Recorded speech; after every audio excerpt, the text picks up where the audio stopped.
ఉమ్మడి పశ్చిమ గోదావరి జిల్లాలో జోరుగా రెండో రోజు కోడి పందాలు జరిగాయి. కోడి పందాల్లో అదుపు లేకుండా మద్యం సరఫరా కావడంతో మద్యం మత్తులో కోడి పందాల బరుల వద్ద ఘర్షణలు చోటు చేసుకున్నాయి.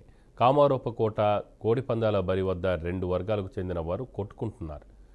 పందెంలో రెండు కోళ్లు సమానంగా కొట్టుకున్నప్పటికీ ఒక కోడి చనిపోవడంతో పరిస్థితి గొడవకు దారితీసింది. బతికిన కోడి వర్గం వారు పందెం డబ్బులు తమకే ఇవ్వాలని పట్టుబడటంతో ఘర్షణకు దారితీసింది. ఇంత జరిగినా ఎక్కడ పోలీసులు కనబడకపోవడంపై పలువురు ఆగ్రహం వ్యక్తం చేస్తున్నారు.